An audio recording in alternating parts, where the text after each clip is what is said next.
¿Qué tal? ¿Cómo les va? Muy, pero muy buenas tardes a todos. Bienvenidos a esta nueva edición de Somos Noticias en este lunes 7 de noviembre de 2022, donde aprovechamos a saludar a nuestros compañeros periodistas deportivos. Por supuesto, saludamos a todos los amigos periodistas deportivos, por supuesto al nuestro, que es Héctor Albano. Le mandamos un saludo grande y, bueno, es una buena jornada para recordar el trabajo que hacen todo el año, ¿no? Exactamente, que, bueno, es el canal de información deportiva de San Pedro, que hay realmente muchísima actividad deportiva en San Pedro y cada vez se va incrementando más porque la mujer también empieza a participar del deporte. Siempre participó, en este momento tiene un poco más de visibilidad, ¿no? Exactamente. Y tiene el deporte en general y en ocasiones también el periodismo deportivo fue siempre un poco machista. Sí, se está abriendo bastante. Que la mujer también, ahora tenemos muchas mujeres periodistas deportivas. Exactamente, se está abriendo bastante en este momento. De hecho, el sábado hablábamos, ampliando un poquito más, de, por ejemplo, las mujeres en el fútbol. Hay casi 2.000 mujeres jugando en el fútbol femenino de San Pedro.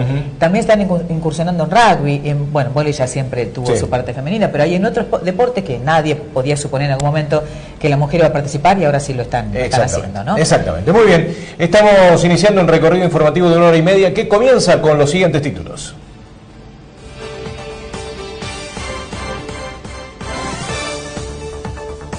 Vuelco en la ruta 191. Murió el conductor y su hijo de 8 años está grave. La guardia del hospital lleva el nombre del médico Alfonso Dávoli, fallecido durante la pandemia.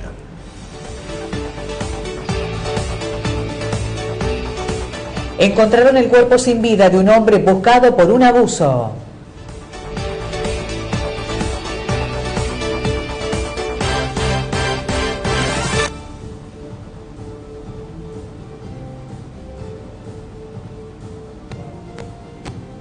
Comenzamos con el desarrollo de la información y un grave y trágico accidente ocurrido en la madrugada de este domingo en la ruta 191, donde una persona venía precisamente con su hijo de 8 años de la localidad de Santa Lucía tras haber participado de un cumpleaños que lamentablemente horas después falleció aquí en el hospital local. Se trata de Mauricio Tancredi. Falleció este domingo, minutos antes de las 18 horas, en el hospital Dr. Emilio Rufa. El hombre de 40 años, oriundo de Santa Lucía, conducía el automóvil Volkswagen Gold Power negro que volcó alrededor de las 6 de la mañana en el kilómetro 23 de la ruta 191. Tancredi había sido intervenido quirúrgicamente por los múltiples traumatismos torácicos, abdominales y de cráneo. Su hijo, Manuel, de apenas 8 años, con fuertes golpes en la cabeza, fue derivado en las primeras horas de la tarde del domingo al Sanatorio Güemes de la ciudad de Buenos Aires. La guardia de pediatría del hospital, en ese momento, teniendo en cuenta no solamente la intervención de este menor de 8 años, sino otras situaciones graves que estaba atendiendo, suspendió la atención de emergencias y de urgencias por unas horas, hasta tanto el niño de 8 años pudo ser derivado. Lo cierto es que Mauricio Martín Tancredi perdió la vida horas después de haber protagonizado este terrible accidente, donde, bueno, hubo un despiste y posterior vuelco. El auto quedó destruido prácticamente. No hubo terceros que pudieran haber participado de alguna manera o que hiciera que él hubiese realizado esta maniobra que terminó con esas consecuencias gravísimas. Uno de los hijos, nos contaban, había quedado en Santa Lucía, porque en realidad había ido con los dos. Uno de ellos quedó en la casa de una familia de Santa Lucía.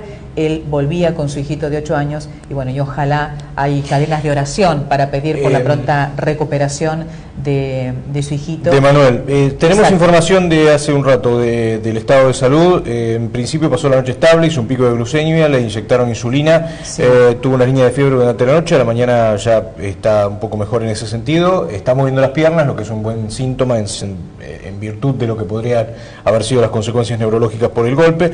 Los médicos están esperando que reaccione por su propia cuenta, pero sigue con el respirador, aunque el pronóstico ha mejorado de las primeras horas. Exactamente, esto nos lo decía el doctor José Herbas, que en casos así toda pequeña evolución es importante, ¿no?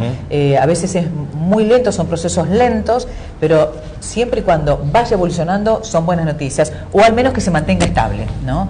Pero de todos modos sigue siendo su caso reservado. Sí, claro, eso era lo que nos decía. Por supuesto.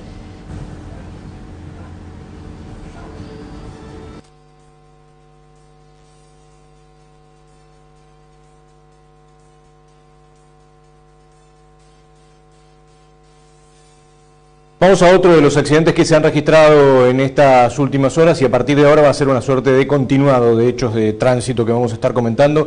En este caso se produjo en Casela y las Provincias el sábado. Un joven de 15 años que fue identificado como Manuel Crespien protagonizó este hecho del que estamos viendo imágenes. Continúa en grave estado, en este caso un joven que fue derivado también, que permanece internado, en el hospital como consecuencia de estas lesiones.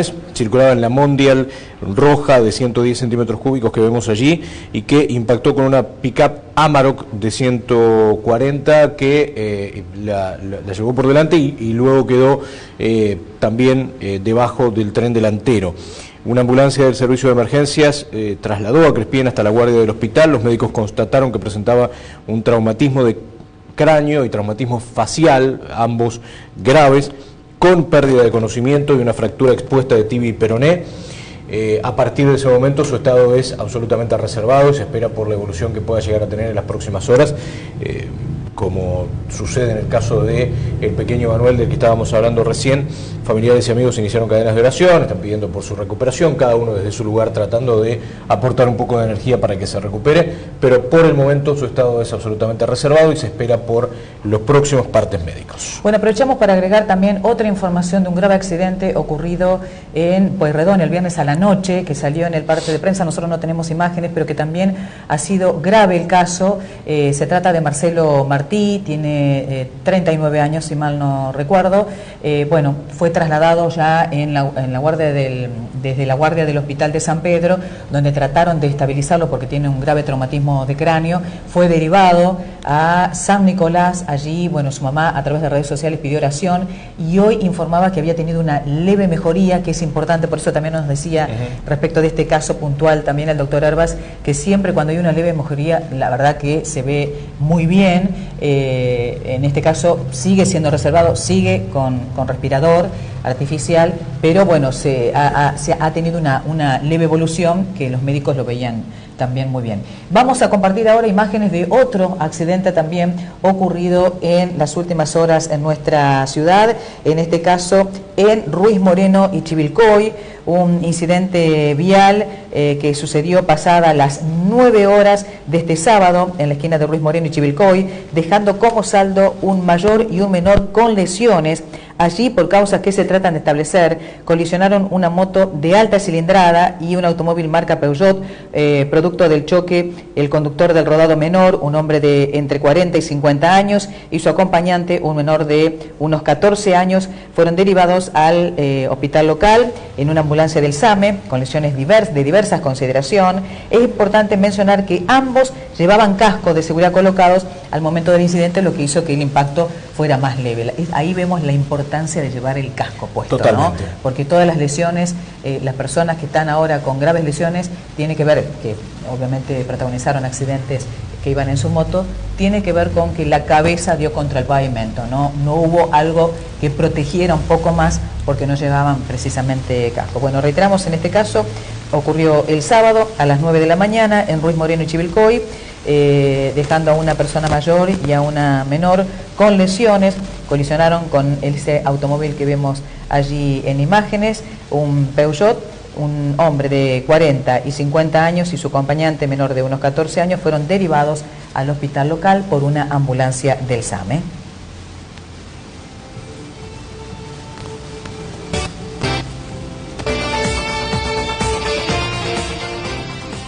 Y pasamos a los episodios ocurridos en esta mañana. Obligado y segundo sombra es la intersección, un hecho que repite escenario, lamentablemente, de los ocurridos en los últimos tiempos. En esta oportunidad, minutos antes del mediodía, en Obligado y segundo sombra se produce otro hecho de tránsito que involucra a una moto de alta cilindrada que impactó en esa intersección de calles por motivos que tratan de establecerse con el Honda Fit que estamos viendo allí, color gris. Como consecuencia de la colisión, el conductor de la motocicleta, un hombre mayor de edad y un menor que circulaba como acompañante, fueron derivados a la guardia del Hospital Subzonal Dr. Emilio Rufa por una ambulancia del Servicio de Emergencias SAME. Estamos viendo el momento del traslado de los heridos hasta la guardia del hospital. Ambos tenían traumatismos, aunque estaban conscientes, se les inmovilizó el cuello, como es una práctica de rutina en estos casos, para evitar daños mayores, y el acompañante, además, el más joven de ellos, presentaba un corte cerca de la oreja. Accidente entonces de tránsito, en esta oportunidad minutos antes del mediodía, en Obligado y Segundo Sombra de la ciudad de San Pedro, una moto de alta cilindrada con un Honda Fit, 2 personas resultaron lesionadas.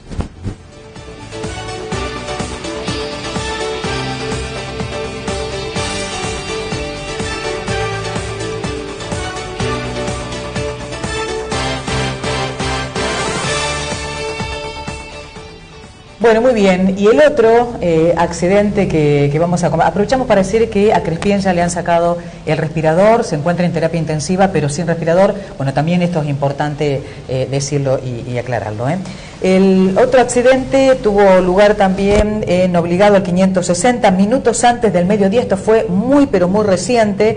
El conductor de un utilitario Peugeot Partner sufrió una descompensación al volante, perdiendo la conciencia e impactando contra una camioneta que se encontraba estacionada. Aparentemente una convulsión habría ocasionado esta situación, fue la causa por la que el hombre perdió el control del rodado, que fue derivado de por una ambulancia del SAME al hospital local. Reiteramos, minutos antes del mediodía, una persona que sufrió una descompensación, perdió el control de la conducción del vehículo, impacta contra una camioneta que estaba estacionada.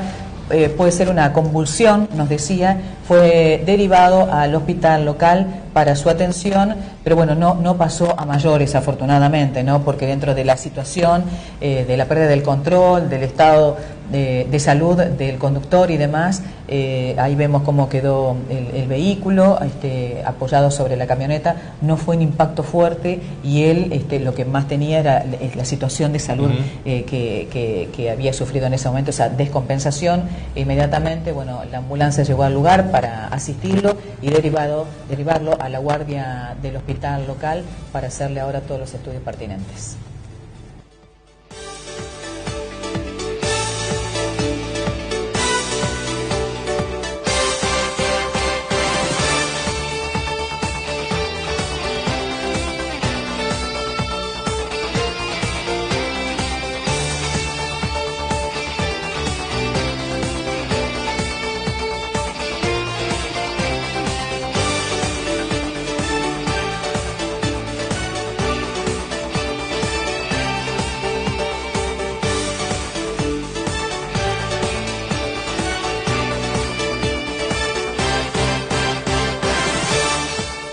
Hablábamos de la guardia, hablamos durante todo este primer bloque de la guardia, de las intervenciones que ha tenido con motivo de hechos de accidentología o de incidentes y también de una intensa actividad en la atención de cuadros clínicos.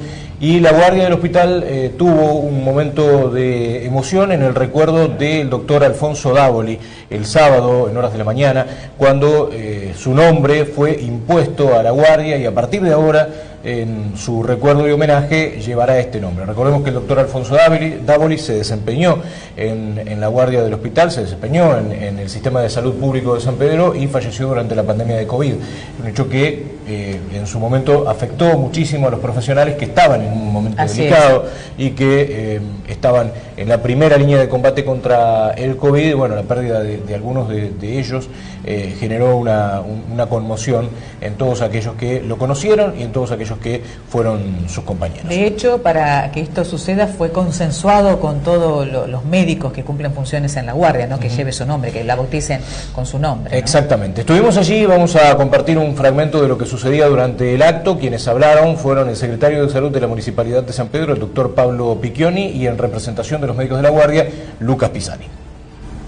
Estamos acá para nombrar la guardia en nombre de uno de los tantos actores esenciales que tuvimos en la pandemia y que por el azote obviamente de COVID fallecieron. Un reconocimiento para uno de nuestros trabajadores, justamente del sector de guardia, Alfonso, o conocido como Toto Dávoli, integrante del equipo de médicos de la guardia, uno de los médicos que, como tantos otros, vienen de la localidad de Rosario.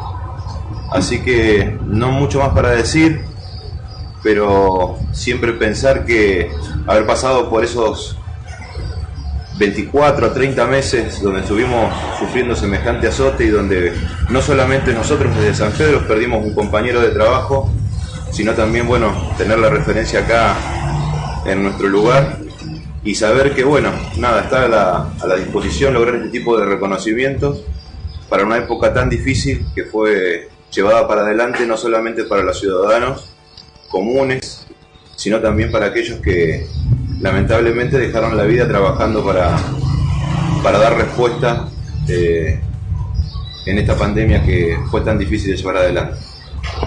Así que no sé si algún compañero de trabajo, alguien con el que convivió y que estuvo cerca y que estuvo en la cotidiana, como solemos decir, quiere dar algunas palabras, no hay ningún tipo de problema. Dale, cómo no. Bueno, yo voy a hablar un poquito en nombre de todo el equipo de guardia. Hay varios amigos, conocidos que se vinieron hasta acá. Bueno, el Toto tuve la posibilidad de conocerlo. Casi 2 años trabajamos juntos en la guardia. Nosotros hacíamos los jueves, pasamos 24 horas. Y bueno, la verdad que el Toto era una persona que vivía la medicina de manera muy particular. Era muy estudioso con lo que hacía, él era clínico y además se estaba especializando en hematología. Y venía a la guardia a trabajar y bueno, él siempre estaba de buen humor, de buena onda con los pacientes. Quien lo conocen saben que lo que digo es así. Y bueno, la verdad que bueno, para mí es muy lindo hacer este reconocimiento. Esta propuesta llegó de todo el equipo de guardia que quedó muy mal después de lo que pasó. Toto, de un día para otro nosotros estábamos trabajando, me acuerdo un jueves, él se acostó en la cama. Raro verlo cansado, raro verlo tirado, era una persona que estaba todo el día activo. Y bueno, después fue la última vez que lo vimos. Él se volvió para Rosario y bueno, terminó internado allá en el sanatorio de Rosario y nunca más lo vimos. Entonces para toda la gente que lo conocía acá en la guardia fue algo que dolió mucho, que sorprendió mucho y que nadie se lo esperaba, más allá de que era una enfermedad, que algo que nosotros sabíamos que podía pasar. La verdad que por una persona cercana que de golpe te pasa eso, fue un golpe duro para toda la gente de la guardia. Y bueno, los chicos de la guardia fueron quien propusieron si se podía, en base a su actuación como médico en la pandemia y por haber fallecido por COVID, si se podía poner una placa con su nombre y nombrar a la guardia en homenaje a él, ponerle Alfonso Davoli. Entonces bueno, llegó el día, estamos todos acá. Lamentablemente la familia no pudo venir, pero bueno, le hacemos honor a él, le agradecemos que haya dado su vida por los pacientes. Y bueno, a partir de ahora el hospital, la guardia del hospital se va a empezar a llamar Alfonso Davoli, así que es un orgullo. Y bueno, nada más que agregar, no quiero alargarla. Muchas gracias a todos por estar. Y bueno, nada más eso. Cepela, si vos querés decir algo.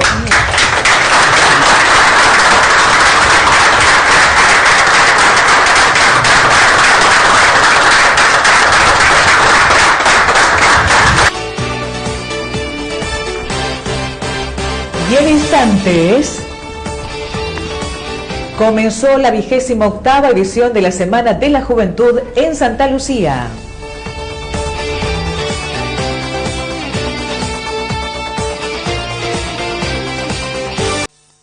Comenzamos este segundo bloque con la información de la ciudad de Varadero. Hubo varios hechos policiales en el que tomó intervención personal policial y también la Subsecretaría de Seguridad del lugar. En este caso, su titular, Sergio Lucero, relató varios de los hechos, puntualmente el hallazgo de una persona que era buscada precisamente y tenía pedido de detención por un caso de abuso sexual. Al respecto, esto decía. El día viernes apareció sin vida Marcelo Correa en calle Lugones al fondo, ahí a la altura de la colonia Suiza. Junto a él estaba una bicicleta que le pertenecía y vestido con las mismas prendas que se había desaparecido el día 23. Recordar que esta persona estaba siendo buscada por un delito de abuso sexual agravado, pero en primera instancia se había interpuesto una denuncia por paradero. El día sábado por la mañana se realizó la operación de autopsia y por el momento entendemos que no hay una participación de terceras personas, así que seguramente la Fiscalía en su momento se expedirá al respecto de la situación que ha determinado la muerte de Correa, pero nos indican que lo que ha sucedido es que se ha quitado su vida. Luego de este lamentable suceso, también se dio a conocer, ya comenzaron el raíz delictivo, si se quiere de alguna manera, con el robo de varias motocicletas. Esto fue el día domingo, tuvimos en primera instancia un robo grabado en la Prida Almincien aproximadamente, una moto de alta cilindrada, el joven la estaba sacando de su casa, lo sorprenden personas armadas que se movilizaban también en motos, se apoderan de ese vehículo, ese motovehículo, y después tuvimos durante el día 2 hechos más. Uno que fue registrado por cámaras de un negocio, donde se ve claramente que llegan, que están 3 jóvenes en el lugar, toman uno de ellos, en lo que entiendo que es una llave similar o una ganzúa, conocido en la jerga como yuga, la coloca en lo que es la parte del tablero y se sube la moto. Entiendo de que al no haber sonado una alarma, por eso es que deciden de esa moto y deciden llevársela de tiro. Respecto de esto, se le va a dar intervención a la brigada por el tema del asalto, y los otros 2 hechos lo está trabajando ya el personal de la comisaría para establecer vínculos locales y quizás algún vínculo de otro medio, teniendo en cuenta que han sido hechos atípicos, no es común. El oportunismo sí, que una moto quede desamparada o en la calle a altas horas de la noche a veces suele pasar, pero esta situación de un asalto a cierta hora de la mañana con personas que se mueven en moto no es típico de la ciudad, por lo tanto vamos a ahondar a ver cuál es el punto para llegar al recupero y el esclarecimiento total del hecho. En la segunda parte de la nota continúa hablando Lucero acerca de la problemática de los robos de motos de alta cilindrada, de alta gama, y también acerca de algunos hechos que han causado impacto en la comunidad de Varadero y que tienen involucradas a jóvenes de la ciudad. Vamos a compartir lo que decía. Robaron otra moto similar, características a la que fue robada sobre calle Anchorena, casi Medrano, de las mismas características, y se habla también de 3 personas. ¿Se puede establecer o se podría establecer ese vínculo, digo, entre los 3 hechos, porque se hablan de personas también en motocicleta? Entiendo que sí, entiendo que las contexturas físicas y quizás la vestimenta vinculan los hechos, pero todavía es muy pronto para llegar a una conclusión. También hay algunos datos que se han aportado, bueno, además de las filmaciones de las cámaras de grabación de seguridad, respecto de saber si las personas son oriundas de Varadero o no. Entendemos que hay vínculos locales y entendemos también que hay gente de afuera. Es muy pronto, pero sí están trabajando y seguramente vamos a tener algún tipo de respuesta. Yo le preguntaba hace varios meses atrás esto de la cuestión de la llegada de los patrulleros, y en ese momento hablábamos también de la falta de personal. Más allá de eso, hoy cómo continúa la policía local, la policía comunal. En la misma situación, tenemos recursos, tenemos patrulleros, pero la gente es poca. Nosotros ayer tuvimos 2 eventos aparte, o sea, de lo que sucedió tuvimos un evento deportivo en la costa del río que también insume algo de personal, las competencias en el autódromo que también quizás insume personal de horas polar, pero a veces tenerlo inmerso en un cuidado como un evento deportivo te lo impide recargar el servicio.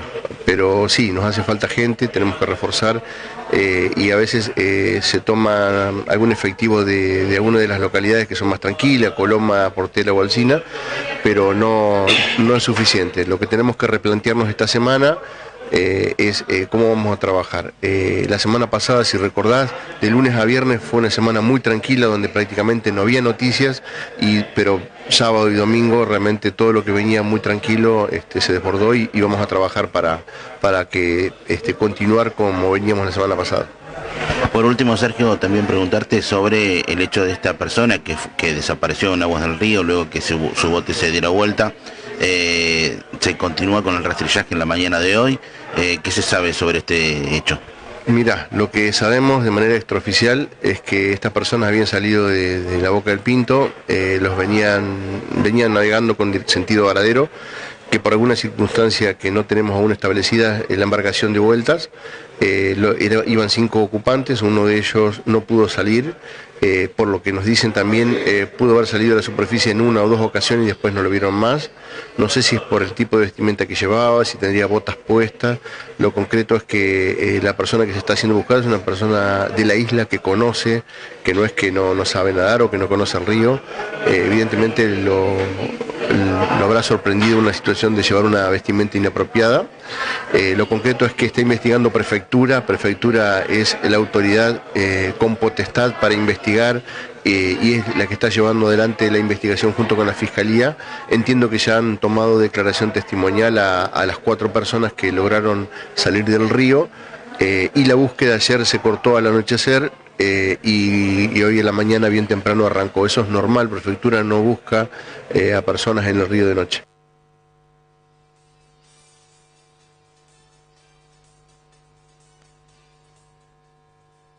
Se comenzó esta semana, ayer precisamente domingo, la 28ª Semana de la Juventud en la localidad de Santa Lucía. Por lo tanto, a lo largo de toda esta semana, y el cierre será el próximo viernes, habrá distintas actividades. En la apertura vamos a compartir lo que decía una de las organizadoras, que en este caso es Mariana Camarote, y el propio intendente municipal Ramón Salazar, que estuvo presente. Hoy, 6 de noviembre, como hace 28 años, damos inicio a la Semana de la Juventud, destacando lo valioso de sostener esta fiesta de los jóvenes durante todos estos años, una fiesta que ya nos pertenece como santalucenses. En trabajo conjunto y colaborativo se busca abrir camino, como dice el himno que nos acompaña, a que los jóvenes de nuestro pueblo participen activamente de propuestas culturales, deportivas y musicales. Pero principalmente, lo maravilloso de verlos transitar la escuela con una alegría que contagia, compartiendo tiempos de juego, debatiendo ideas, pensando en la identidad que te da pertenecer a un color. Ver a nuestros jóvenes disfrutar, y ahí es donde pensamos que este es el camino. El de acompañar y gestar año tras año un espacio, una semana, que sigue latiendo fuerte, en pie, siendo nuestra querida y esperada Semana de la Juventud. Hoy arranca la Semana de la Juventud número 28, la gran fiesta del pueblo, nuestra semana, la más linda. Todos sabemos cuándo está por llegar. Hay lindos días, corre un aire distinto, de juventud. Los murales pintados, árboles decorados, chicos en todos lados, ensayos, reuniones, profes y alumnos con gran entusiasmo. Competencias, juegos y reencuentros.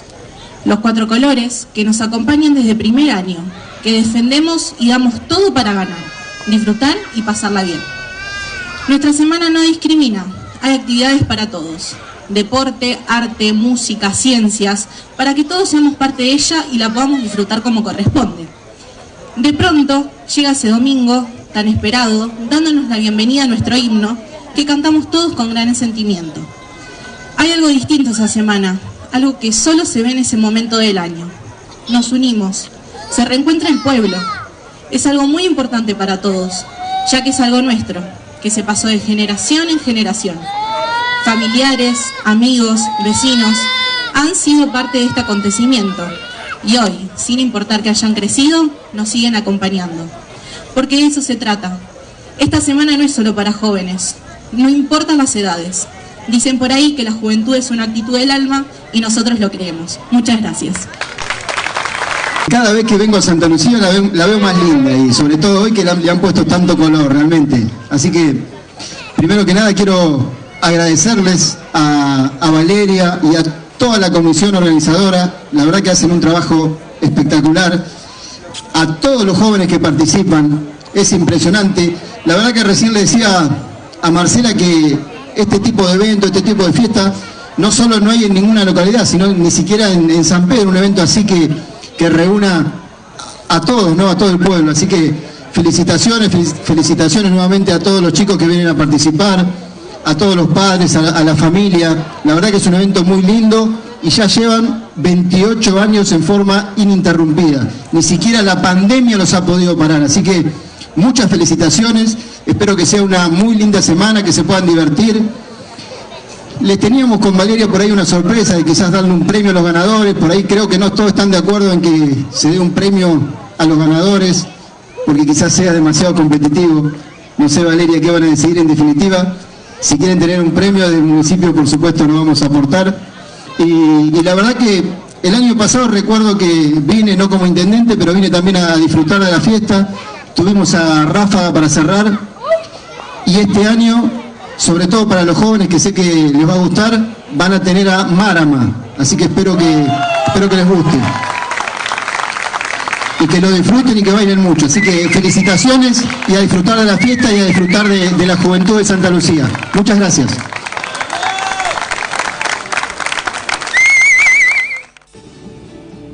Vamos a compartir con ustedes algo de lo que ocurría en la última semana con la actividad del Museo Paleontológico, que difundió uno de sus descubrimientos y llegó hasta instancias incluso internacionales. Medios de distintos lugares del mundo han tomado, por la particularidad de este descubrimiento, el hecho noticioso en sí. Se trata de el hallazgo de restos de un fósil de más de 100.000 años en el pozo que se estaba excavando en una vivienda de nuestra ciudad. Pero vamos a dejar que lo cuente José Luis Aguilar, director del Museo Paleontológico, que esto decía.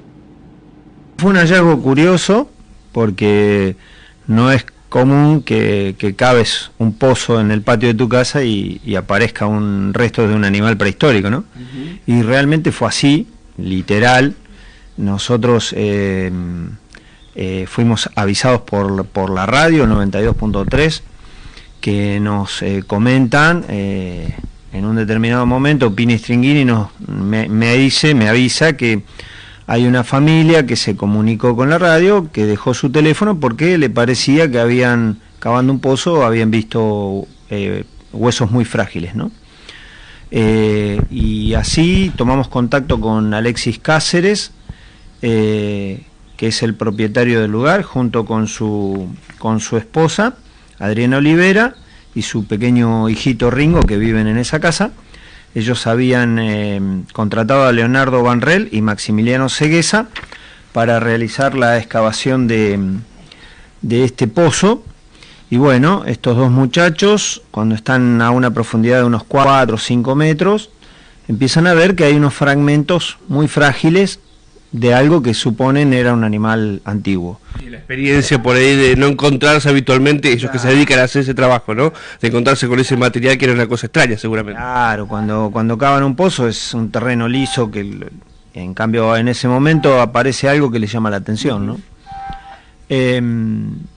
Así ellos tienen el buen tino de avisarle al dueño de casa, y así se da la cadena de contactos para llegar hasta el museo y que el museo pueda recuperar estos restos, ¿no? Cuando nosotros vamos al lugar, terminamos, bueno, vemos la excavación, vemos el pozo, nos cuentan un poquito, nos enseñan algunas muestras de lo que habían visto. Bajamos al pozo usando una soga y unos escalones que se habían cavado ahí en los laterales del pozo. Es un pozo de 1 metro y algo de diámetro, y en ese momento tenía 4 o 5 metros de profundidad. Y ahí en el sedimento, en una de las paredes, alcanzamos a ver ahí unos fósiles, que realmente no eran fósiles. Ya a esa profundidad nosotros estamos, acá en San Pedro se ven 3 edades geológicas. A esa profundidad nosotros ya sabemos que estamos viendo un fósil que tiene unos 100.000 años, porque ahí estamos a unos 4 metros de profundidad en lo que es la base de la edad lujanense, que es una edad geológica que transcurrió entre los 10.000 y los 140.000 años. Es decir, por el perfil donde está ubicado el fósil, la antigüedad era de unos 100.000 años aproximadamente. Empezamos a ver y hurgueteando en el lugar empezamos a encontrar un montón de huesitos redonditos, son como unas bolitas de no más de 1 centímetro de diámetro, que son características de 2 tipos de perezosos que podemos ver acá en la zona: Glossoterio o Milodon. Juntamos todo lo que había en el lugar, se recuperaron unas 30 bolitas de estas que se llaman osteodermos. Entonces, hasta ahí sabíamos la antigüedad del fósil y sabíamos que era un perezoso gigante. Seguimos cavando en el lugar y aparece un molar. Los molares, las piezas dentarias de todos los géneros de animales, son determinantes para poder identificar el animal, porque tienen una forma característica y la superficie de masticación tiene una forma particular que no la tienen los demás animales. Entonces, cada uno tiene su forma. A partir de ahí, del hallazgo del molar, empezamos a comprender que lo que esta familia había encontrado era un glosoterio. Glosoterio es el único que presenta ese tipo de molares como el que se encuentra en esa casa. Y después terminamos encontrando también una falange unguial o una garra, para decirlo de otra manera, de estos animales. Los glosoterios eran perezosos herbívoros de un tamaño medio, tenían entre 2,5 metros a 3 metros de largo, algunos superaban los 1.500 kilogramos de peso y vivieron en gran número en esta zona, eran herbívoros y esas garras les servían para cavar en busca de raíces o que eran parte de su dieta, o también para enganchar las ramas de los árboles y comer las hojas de las cuales se alimentaban estos animales, ¿no? Cotización de cereales, como siempre presentada por Ramón Rosa y compañía, Sociedad Anónima. Para el trigo en Dársena, Rosario sin cotización, el maíz cotizó a 3.900.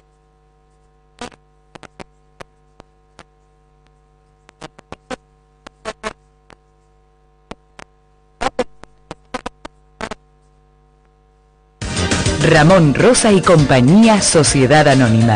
Acopio de cereales, transporte propio, almacenaje, comercialización, semillas, agroquímicos, fertilizantes. Ramón Rosa y compañía, Sociedad Anónima. Carlos Tejedor, Lincoln, Varadero. En San Pedro, Pellegrini 2802. Bueno, vamos a presentarles los títulos que aparecen en el diario digital Norte Bonaerense en portada. En la actualidad, San Pedro falleció un hombre tras un grave accidente protagonizado en la ruta 191. Circuito OWA volvió a San Pedro en deportes. El canto de SIC contra Newman que indignó a sus propios socios. Y bueno, hablan sobre la causa Vicentín, también va camino al salvataje y aparece un interesado que no estaba en los planes, bueno, después de tantas movidas que hubo respecto de esa empresa. A 2 meses del juicio por el crimen de Baez Sosa, los rugbyers se preparan para ver el Mundial en la cárcel. Zárate, el intendente Cáfaro presentó el Precoquín.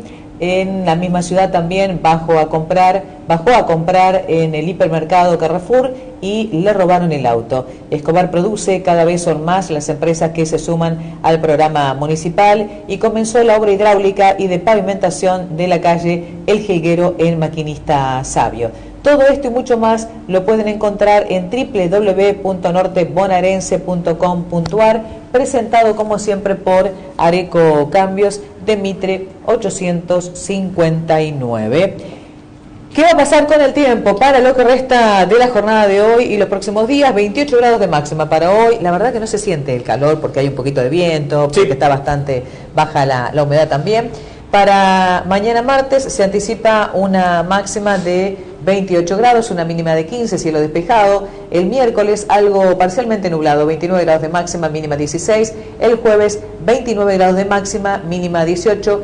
Esto es entonces lo que anticipa el Servicio Meteorológico Nacional para lo que resta de la jornada de hoy y los próximos días. Estamos cerrando esta edición de Somos Noticias. Les agradecemos enormemente por habernos acompañado en este primer programa de la semana. Vamos a volver mañana, como siempre, a partir de las 12:30 con una nueva edición. Será hasta mañana, que la pasen bien.